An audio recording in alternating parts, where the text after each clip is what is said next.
Já são mais de 3 anos e 2 meses desde que a guerra da Ucrânia começou. Apesar da mídia ter diminuído a quantidade de informações sobre o conflito, a disputa permanece. Vários líderes mundiais tentaram, sem sucesso, traçar um acordo de paz entre as nações, sendo que no momento não há uma perspectiva de quando o fim da guerra chegará. Nos últimos dias, Moscou pediu um cessar-fogo, o qual foi não apenas ignorado pela Ucrânia, mas também motivou os ucranianos a aumentarem ainda mais seus ataques. Nesse vídeo você vai entender qual foi esse cessar-fogo pedido pela Rússia e por que a Ucrânia não apenas o repudiou completamente, mas também acusou a Rússia de violar seu próprio pedido e continuar com os ataques. No dia 28 de abril, a Rússia anunciou um grande cessar-fogo de 3 dias na guerra da Ucrânia. Esse tempo de pausa seria do dia 8 ao dia 10 de maio,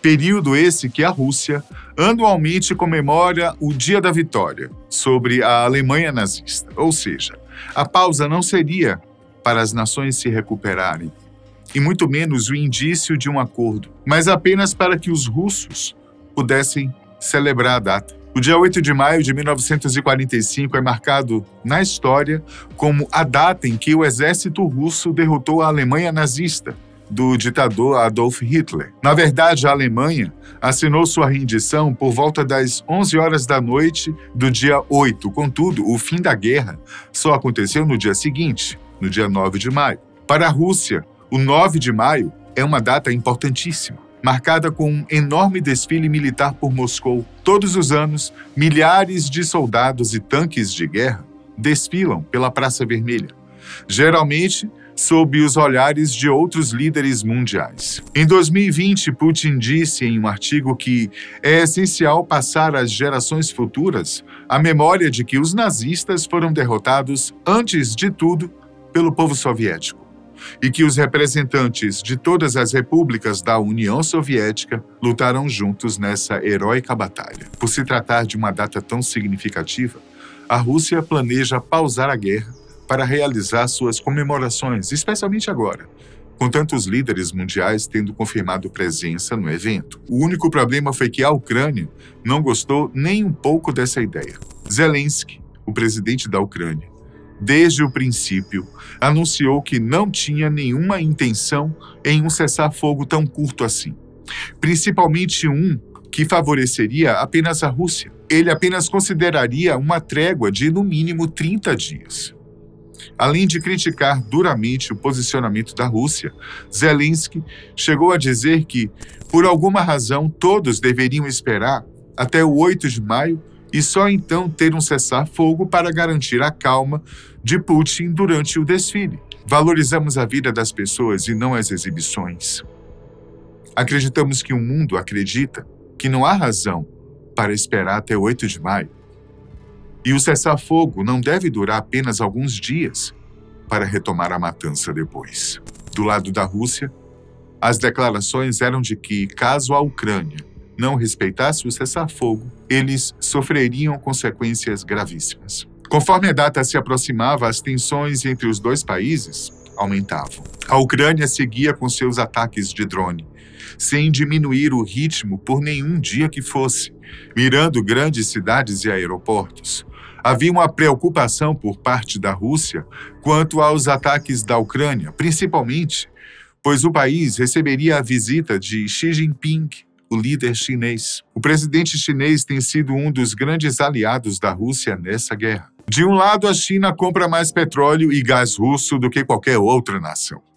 E do outro lado, tem ajudado a Rússia a contornar as sanções ocidentais que o país enfrenta desde que começou a guerra. O Ministério das Relações Exteriores da Ucrânia, ao saber da visita de Xi Jinping, pediu para que a China não utilizasse suas tropas para marchar na Praça Vermelha. Uma participação das Forças Armadas chinesas no desfile iria contra a neutralidade declarada do país nessa guerra, pois apesar de ajudar a Rússia economicamente, a China não tem ajudado no campo de batalha. No passado, Zelensky tentou até mesmo pedir para que o presidente chinês persuadisse Putin a acabar com a guerra, porém seu pedido não obteve resultados. Dias antes das comemorações iniciarem, a Ucrânia intensificou seu ataque à Rússia, principalmente a aeroportos locais.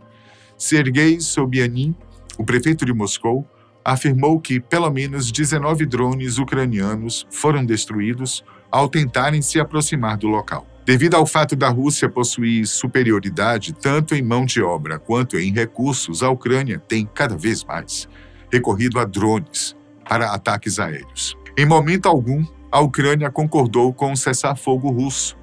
No entanto, ao que tudo indica, a situação é mais complexa do que possa parecer. Andriy Sybiha, o chanceler ucraniano, tem acusado a Rússia de quebrar sua própria trégua. Através do X, ele disse que as forças russas continuam atacando em toda a linha de frente. Da meia-noite ao meio-dia, a Rússia cometeu 734 violações do cessar-fogo, 63 operações de ataque, 23 das quais ainda estão em andamento. Do lado russo, o Ministério da Defesa russa se defende, dizendo que as alegações são falsas e que, na verdade, a Ucrânia teria realizado 488 ataques contra alvos russos no período. Enquanto as duas nações acusavam uma a outra, o dia da vitória chegou. E o desfile russo na Praça Vermelha aconteceu sem maiores complicações. Ao todo, mais de 11 mil militares participaram do desfile, sendo 1.500 combatentes da Operação Militar Especial. Além disso, unidades militares de 13 países se juntaram às tropas russas e desfilaram na Praça Vermelha. Entre elas, tropas chinesas estavam no desfile, indo contra o pedido de Zelensky para que a China ficasse de fora. Além do presidente chinês Xi Jinping, também estavam no desfile o líder norte-coreano Kim Jong-un e o presidente brasileiro Lula. Apesar das ameaças e até mesmo das tentativas ucranianas para atacar o local e impedir que o evento acontecesse, ao final a Rússia conseguiu realizar seu desfile anual. Até o momento não há nenhuma expectativa de quando a guerra terminará, muito menos de uma possível trégua entre os países, mesmo que diversos líderes mundiais tenham tentado intervir em busca de uma solução. A Rússia conseguiu manter seu gesto teatral de um cessar-fogo que ajudaria apenas ela, atacando a Ucrânia até o dia 7, pausando por 3 dias para celebrações e voltando a atacar no dia 12. Já a Ucrânia vem resistindo da maneira que pode, sendo que, para eles, a celebração vem não das vitórias do passado, mas do fato de conseguirem sobreviver para lutar um dia a mais. Essa guerra não leva ninguém a nada. Como disse o novo Papa, Leão XIV, paz.